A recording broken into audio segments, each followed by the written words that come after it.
Chapter 23. It might have been better if it had been the pack.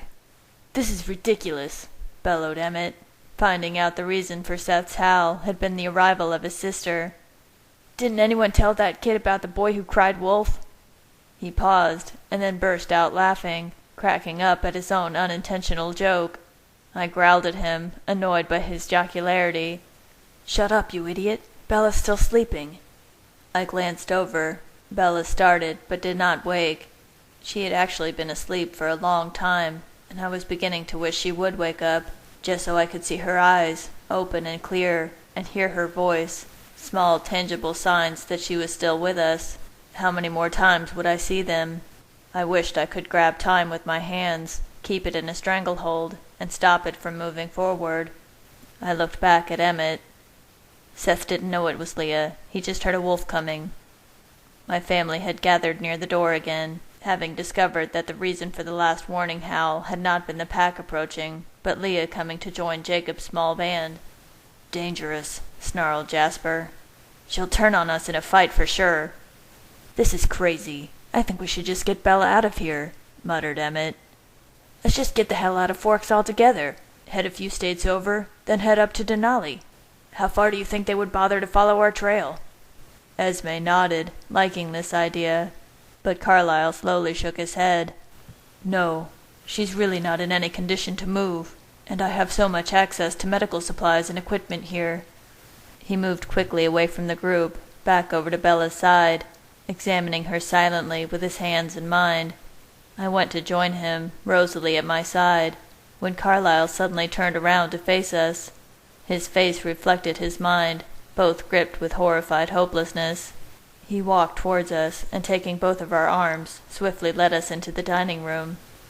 "She's deteriorated extremely rapidly," he said in a low voice, not looking at us, but through the doorway to Bella, on the bed in the next room. Then he turned his head slowly to us.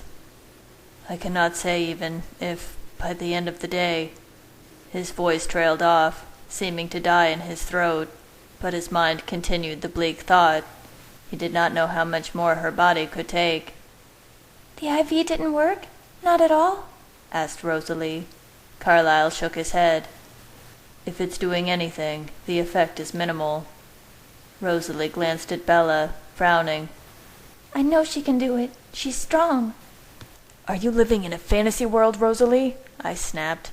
"She can't do it. Look at her. She might not even survive the day." These words brought on a sensation of being physically crushed, and I pressed my face into my fists. I heard the flash of uncertainty in Rosalie's mind. "She will make it," she hissed, turning and swiftly leaving the room. I groaned, and Carlyle put a hand on my arm. I could hear Jacob's mind drawing closer. "Jacob is coming," I murmured. I started towards the front door, heading out to meet him. "Edward," whispered Bella. My head whipped around. She was awake.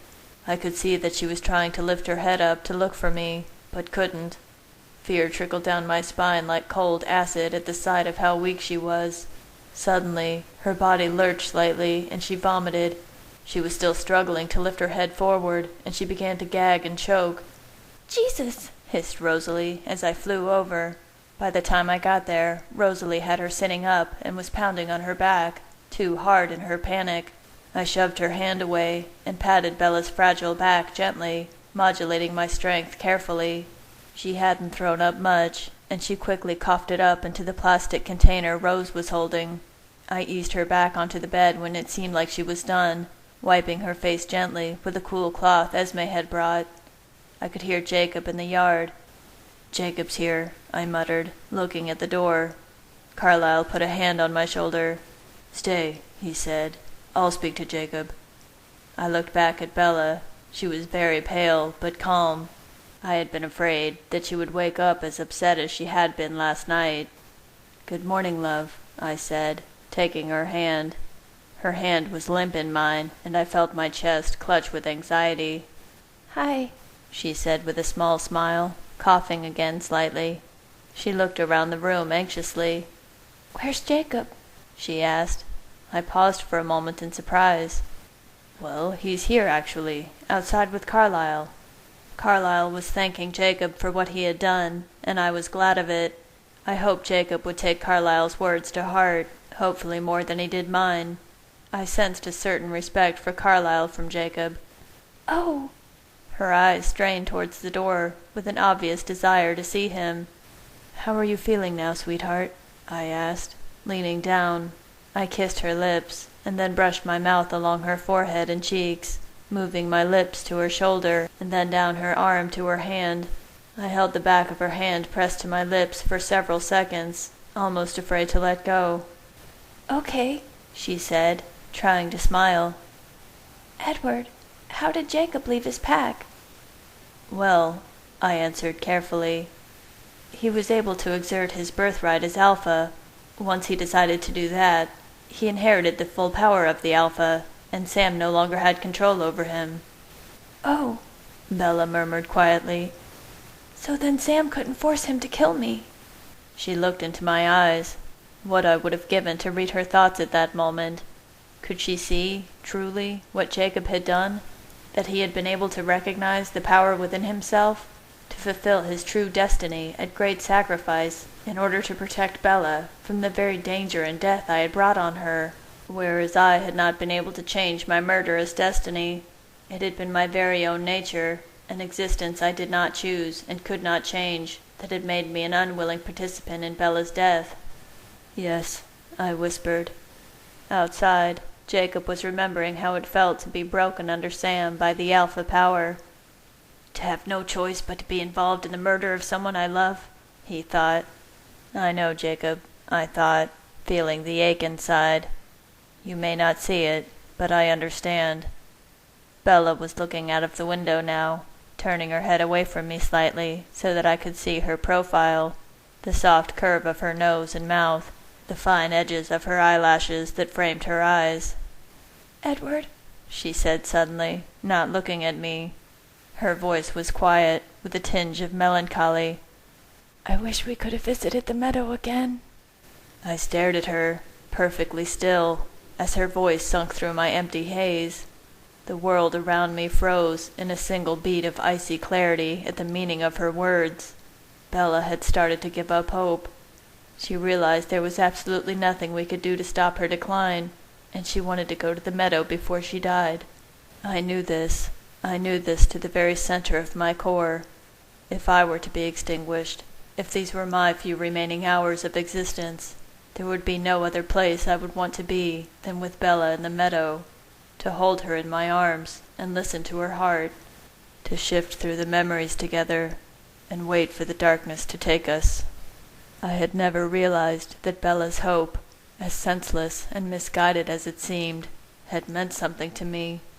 The few small supports I had built to keep myself going, to hold myself together during these dark days, began to collapse with her words. "Yes," I whispered.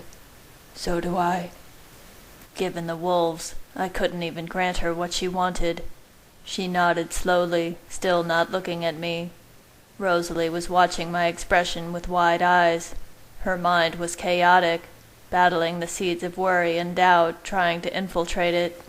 Jasper appeared, framed in the doorway to the dining room, his face tight and pained, helplessly absorbing my excruciating emotions. "Maybe another day," Bella said quietly. The silence around us was enormous, terrible. I was stricken, unable to move, my hand frozen around hers. She would not let us take it out of her, to save her, and she knew, while it remained in her body, we could not help her as she weakened and died. Could she feel it coming? Did she fear for the thing inside of her? Or did she think it would survive her death if she hung on long enough? I wanted to ask her about these fears, and yet I was paralyzed with terror. To hear her speak it aloud made it even more profoundly real. Outside, Carlyle was still talking to Jacob. "I'm watching her, and not just her, but the fetus as well, starve to death by the hour. I can't stop it, and I can't slow it down. I can't figure out what it wants." Jacob was angry. "I hate the thing inside her. It's not enough for the monster to beat her from the inside out. No, it's starving her too. probably just looking for something to sink its teeth into, a throat to suck dry. I lifted my head slightly, listening. I can tell them exactly what it wants, thought Jacob. Death and blood, blood and death. And in this moment, when I was sure it was forever gone, I saw it, buried in Jacob's hate-filled thoughts, a tiny ember still burning deep inside the ruined, burnt-out wreckage of life. Hope. The idea was impossible, and yet coldly obvious. I wondered how stupid I must be not to have seen it before, but it was because I hadn't wanted to think of it.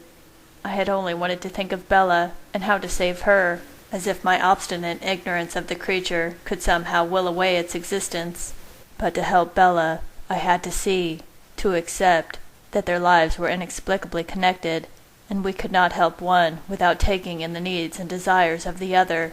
The research we had done, the evidence we had seen with our own eyes as we watched Bella, had indicated that what she carried was far from human, instead reflecting the monstrous tendencies of my kind. It could not subsist on the building blocks of human life, and yet that was all we had offered.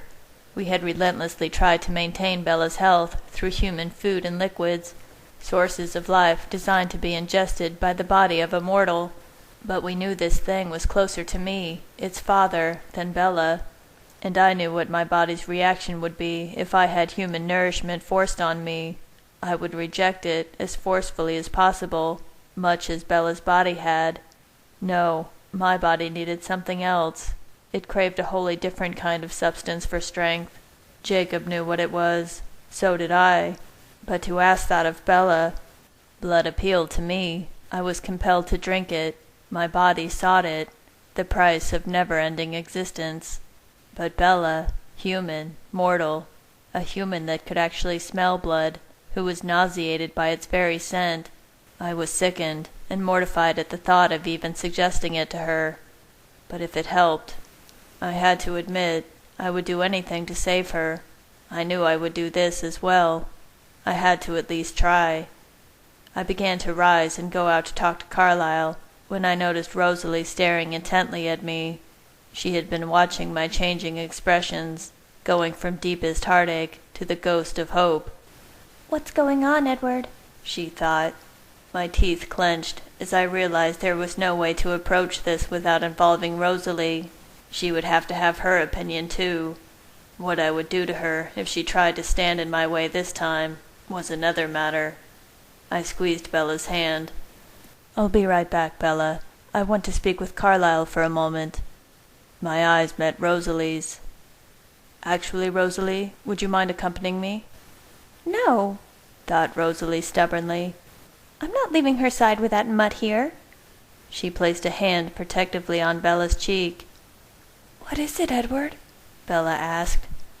"Nothing you need to worry about, love. It will just take a second. Please, Rose?" I kept my eyes on Rosalie and breathed. "It's important." "Fine," she huffed, calling Esme down to watch Bella. Carlyle and Jacob were waiting for us on the porch, expectant. I explained my idea. "Oh," said Carlyle. "Fascinating thought, Edward. How could I not have seen it? You think it's thirsty?" "Yes," Rosalie thought. She hissed with excitement. How to get it to the fetus? Carlyle wondered. What would be the best way to administer? "We don't have time to be creative," said Rosalie. "I say we start the traditional way." "Wait a minute," hissed Jacob. "Just hold on. Are you talking about making Bella drink blood? That's just monstrous," I whispered. Repulsive. For that was what it was to ask this of Bella. That was what I was to have forced her to this point. "Pretty much," he snapped. "But what if it helps her?" I said in a low voice. I couldn't undo the damage the monster in me had wrought, but if I could find a way to help her, even if it was objectionable. "What are you going to do?" growled Jacob. "Shove a tube down her throat?" "I plan to ask her what she thinks," I said coolly. "I just wanted to run it past Carlyle first." Rosalie was excited. "If you tell her it might help the baby, she'll be willing to do anything, even if we do have to feed her through a tube." Jacob glared at her. realizing with distaste her sudden interest in Bella. "Is Rosalie after the kid?" Without looking at him, I nodded slightly. Jacob bristled. "So much for protecting Bella. Rosalie would probably jam a tube down Bella's throat herself." I grimaced. I imagined he was probably right about that. We turned and moved quickly into the house, Jacob following slowly behind. "What's going on?" Bella asked immediately. "Jacob had an idea that might help you," said Carlyle. Jacob was annoyed. He didn't want credit. "It won't be pleasant, but—" Rosalie interrupted. "But it will help the baby," she said excitedly. My fist clenched. I wanted to send her flying into the wall. Her priorities were as obvious in her mind as her words. "We've thought of a better way to feed him, maybe." Bella laughed weakly. "Not pleasant," she whispered. "Gosh, that'll be a change." Her eyes looked at the tube in her arm. I had done this to Bella. It was my responsibility to ask her to try this loathsome idea. I stepped closer and took her hand. "Bella, love, we're going to ask you to do something monstrous. Why put it in any other terms but the truth? Repulsive." The house was utterly silent. The rest of my family paused to listen. Bella gasped slightly. "How bad?" "Tone it down, Edward," thought Carlyle. He was anxious to try this, anxious for Bella to agree. "We think the fetus might have an appetite closer to ours than yours," said Carlyle. "We think it's thirsty." Bella's eyes widened slightly. "Oh," she said slowly. "Oh." "Your condition, both of your conditions, are deteriorating rapidly," Carlyle said, trying to gauge Bella's expression. "We don't have time to waste, to come up with more palatable ways to do this.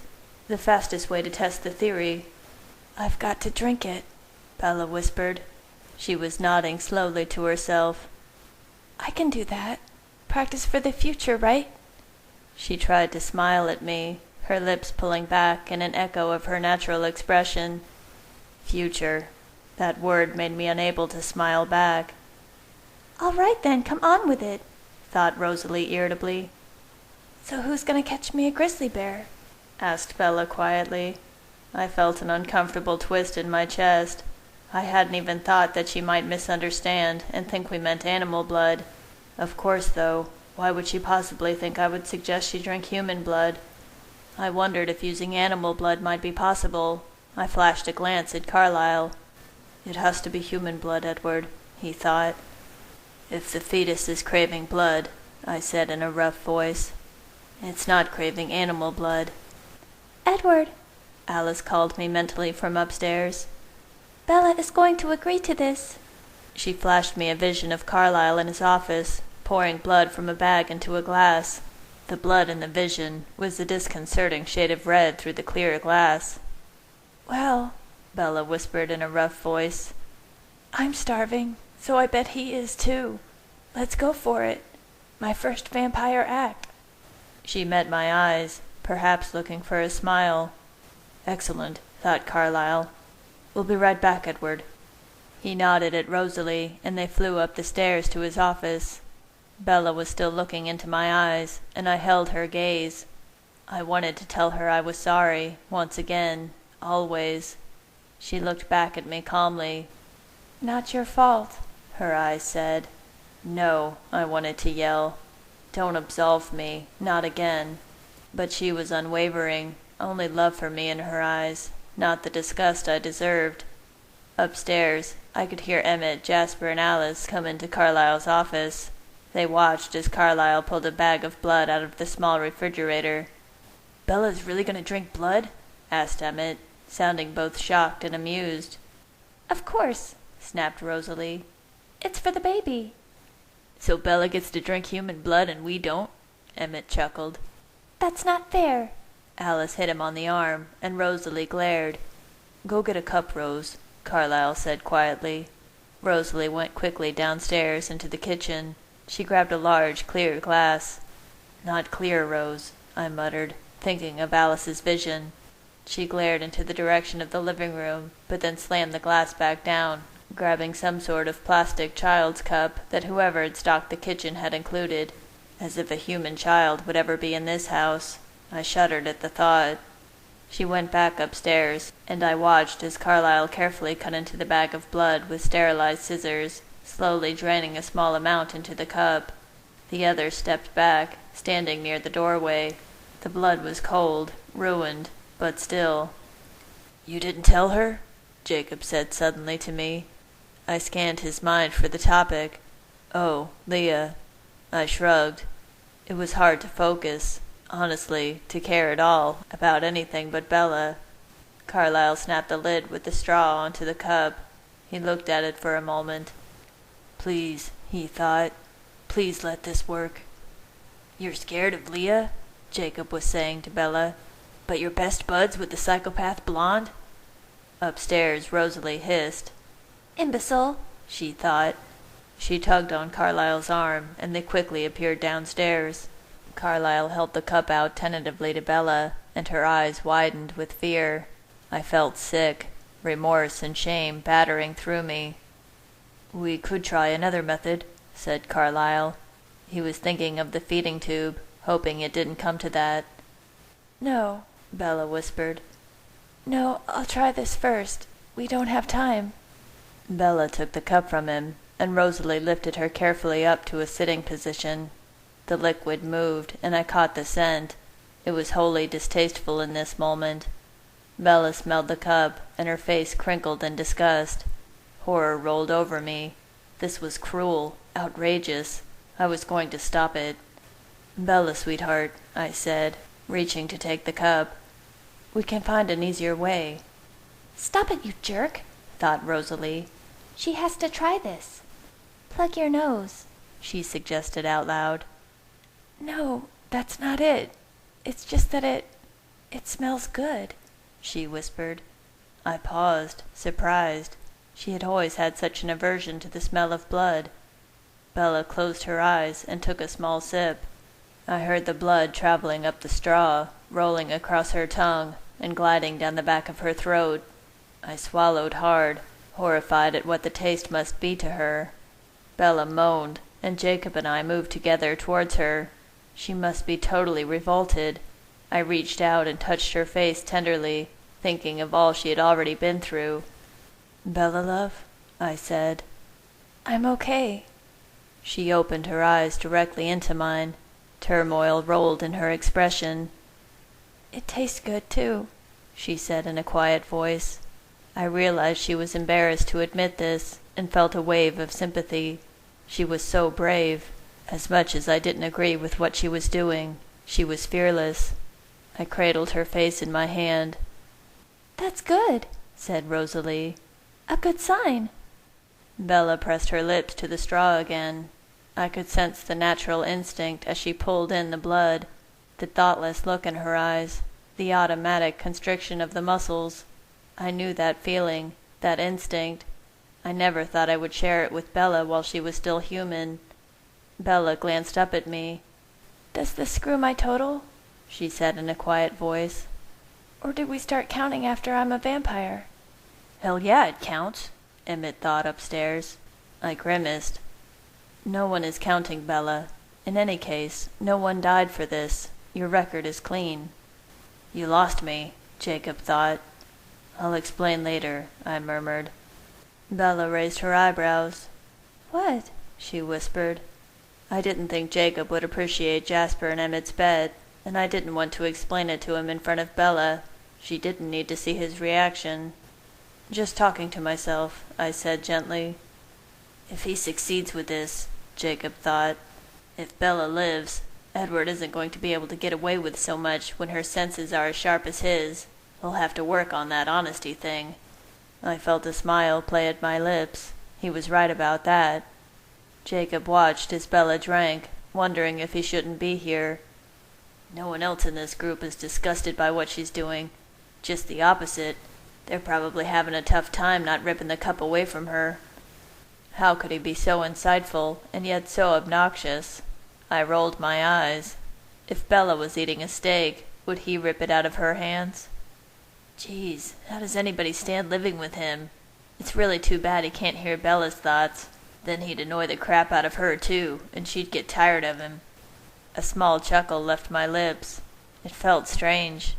I realized that the tiny ember of hope was growing, watching how Bella had taken to drinking the blood, noticing, already, the slightest return of color to her skin, the increased steadiness of her hand. Bella smiled up at me. "What's funny?" she asked. "Jacob," I said. Great, thought Jacob. Now I'm the court jester. Bella finished off the blood in the cup. With each passing second, she was noticeably healthier. The blood was like an elixir of life, radiating out from within her to heal and strengthen. I was stunned with the speed of its effects. "It's working," crowed Rosalie in her head. "Is it enough to get through to the baby? Would you like some more?" she asked. I glared at her. Unbelievable. "You don't have to drink more right away," I said quietly to Bella. But her eyes met mine with that conflicted look again, and then she looked down. "Yeah, I know, but I want to," she said quietly. I felt terrible for her, and yet strangely conflicted. It was so very wrong for Bella to crave blood, so out of line with her humanity. I could see that she felt that, but her body's response seemed to show that this was what she needed. Carlyle went to get Bella another cup of blood, and was back quickly. She reached out and took the cup from him, and immediately started drinking. I could see that strange instinct compelling her again as she began to drink, so familiar and yet so foreign in her body.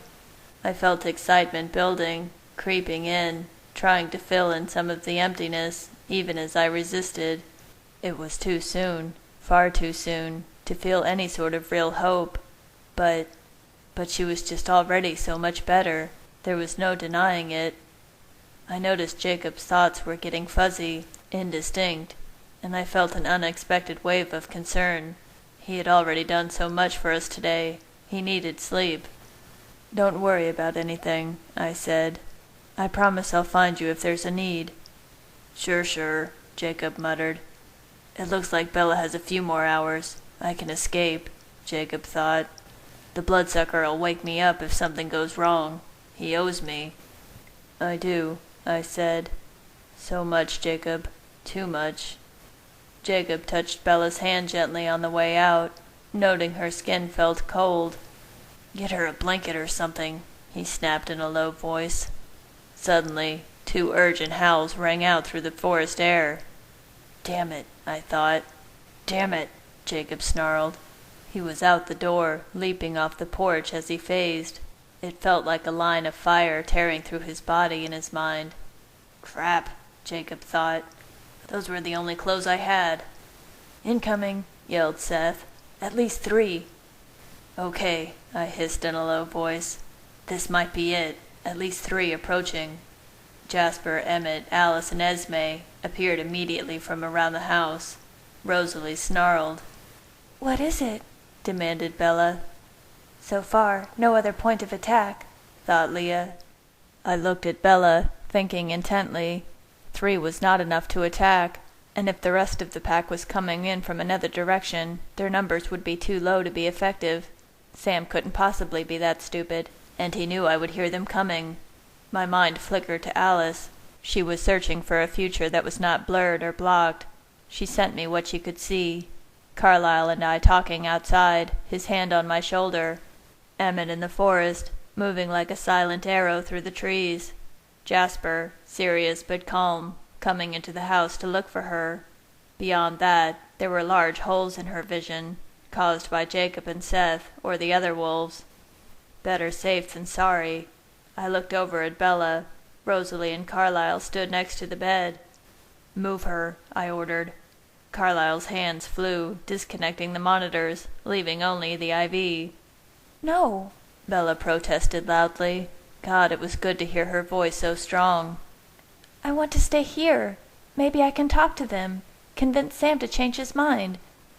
I looked at her in disbelief for a moment, and then met Rosalie's eyes. "Go, Rose." Rosalie scooped Bella up quickly. "No, Rose," yelled Bella, but they were already disappearing up the stairs, Alice following with the IV pole, Carlyle behind. Emmett, Jasper, and I went out the front door. We ghosted into the forest, spreading in a loose arc around the house, circling slowly and silently. 3 wolves, 1 man, Seth told Jacob. Then I lost Jacob's thoughts as I concentrated on Bella. Alice was standing in the bedroom, watching Bella, who lay on our bed, with a resigned, sullen expression. "There are 4 approaching Jacob's pack," I whispered to my brothers. "Nothing else so far." Carlyle and Esme came out the front door and approached me. "Anything from Jacob?" Carlyle thought. I shook my head. "Out of range, I think," I muttered. I concentrated on Jacob, trying to hear his internal voice in my head. Suddenly, I found him. His use of our name helped me to locate him in the distance. "The Cullens know something's up," Jacob thought. "They're ready." "Got him," I hissed. "I can hear him." I froze, trying to concentrate, as Carlyle and Esme stood with me. Jasper and Emmett continued their circle around the house. "It's Quill, Paul, and Colin in wolf form," I whispered. "And Jared is in human form." Jacob was not willing to phase into human form, unsure if this was a diversion, if another attack was coming. "They claim they just want to talk." I spoke slowly, listening and repeating the conversation to my family at the same time. "Their family has been torn apart. They understand how Jacob feels, but think he's overreacting." Emmett snorted from the other side of the house. "Sam is willing to back down," I continued. "He's decided against immediate action." "Thank God," thought Esme. Carlyle's face relaxed slightly, but the relief was fleeting. "The elders agree that they can wait for Bella to be separated from the problem before they act." I cringed at the word choice. Inside the house, Rosalie hissed.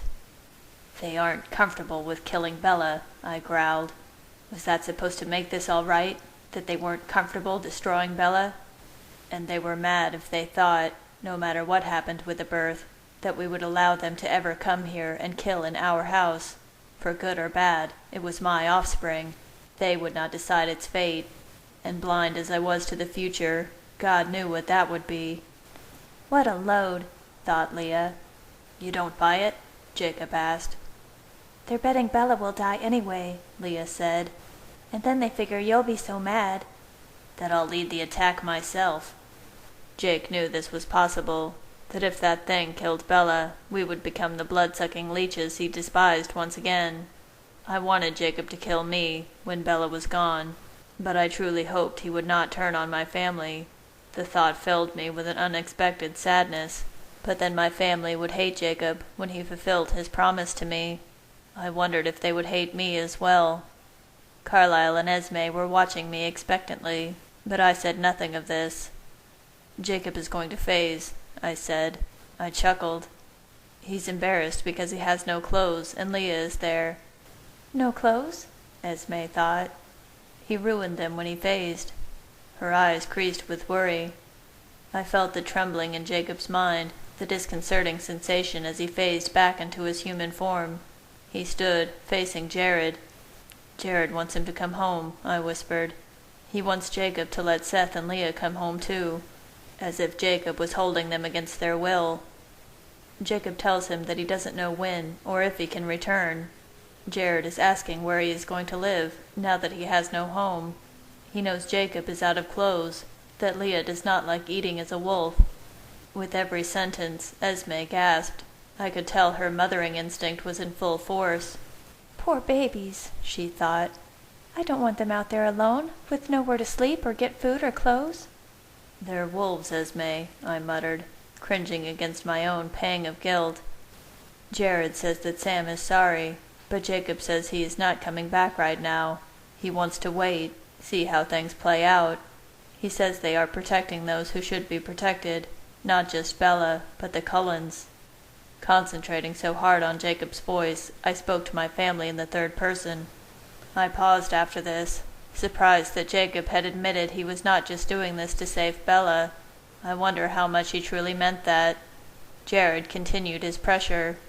"Jared is saying that Sue, that's Leah and Seth's mother, is begging for them to come home." "Oh no," moaned Esme. Jared is talking directly to Leah now, telling her that Sam wants her back. He wants you home, Lily, where you belong. At such a distance, and not attached to Jacob's mind because he was in human form, Leah's thoughts were fuzzy, indistinct. Yet the force of her emotions, from Jared's words from Sam, were so strong that they wrenched into my mind, a convoluted mixture of fury, heartbreak, hate, and loss. Leah's pain was vivid, and I flinched as vicious snarls poured from her throat. Carlyle and Esme eyed me, but I just shook my head. Jared asked Jacob where his land is now.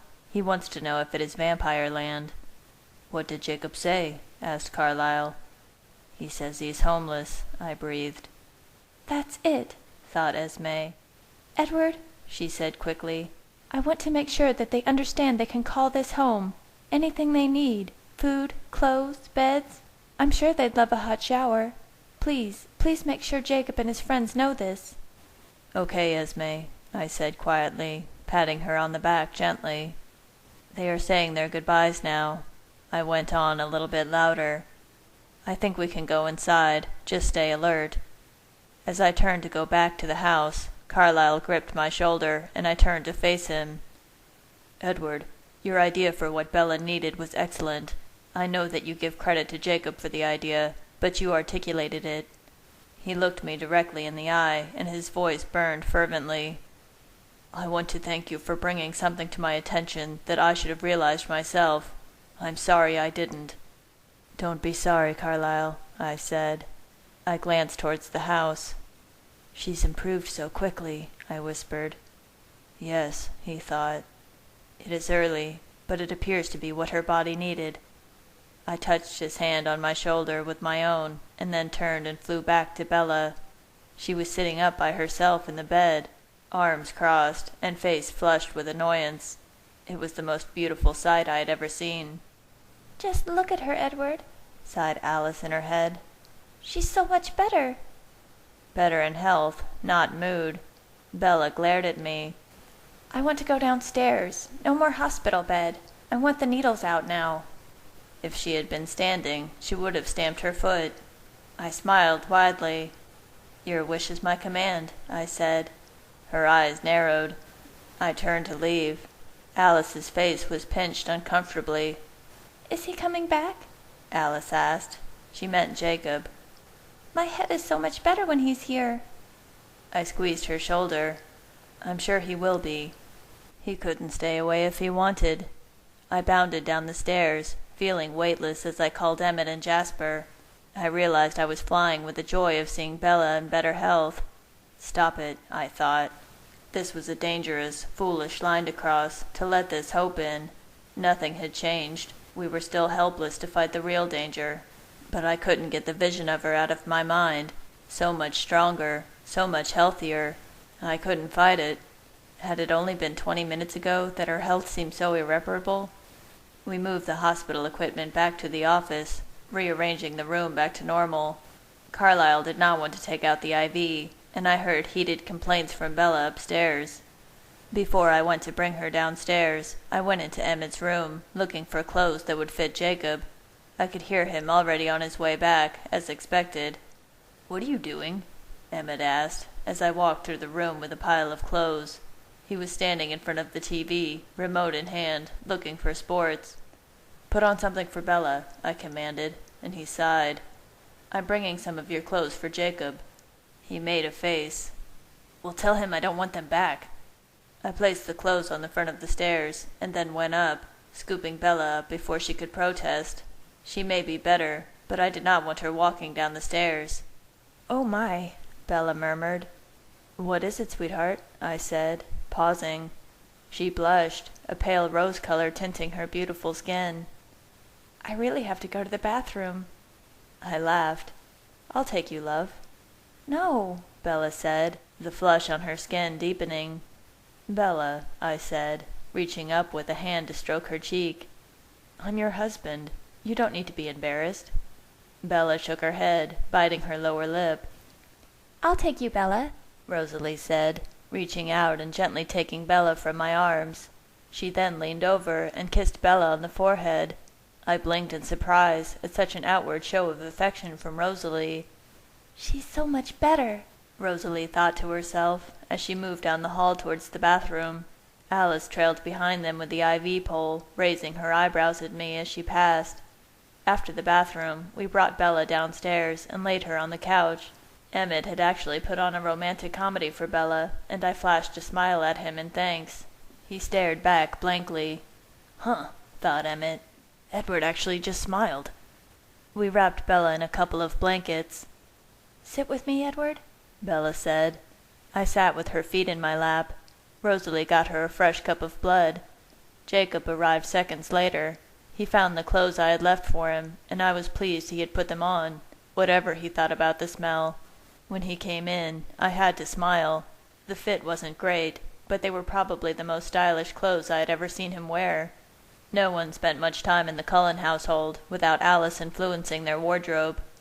Bella looked up suddenly at Jacob as he entered, and a wide smile formed on her face. She didn't just look happy to see him, she actually glowed with pleasure. Why does she have to look so damn happy to see me? Jacob wondered. I didn't know. I felt a small, sinking feeling inside, and my mood faltered. Why was she so happy to see him? Did she feel safer with him here? Had she reconsidered his offer? I searched her face, looking for answers. They just wanted to talk, said Jacob, his voice rough, tired. No attack on the horizon. Yes, I murmured, my eyes still on Bella. I heard most of it. Surprise registered in his mind. How? I'm hearing you more clearly. It's a matter of familiarity and concentration. At this point, I could hear Jacob as well as anyone in my family, but I doubted he wanted to hear that. Also, your thoughts are slightly easier to pick up when you're in your human form, so I caught most of what passed out there. Oh, good, Jacob said. He actually wasn't pleased. I hate repeating myself. "I'd tell you to get some sleep," Bella said. "But my guess is you're about to pass out on the floor in about 6 seconds, so there's probably no point." Jacob turned and started to walk slowly towards the door. 1 Mississippi, 2 Mississippi.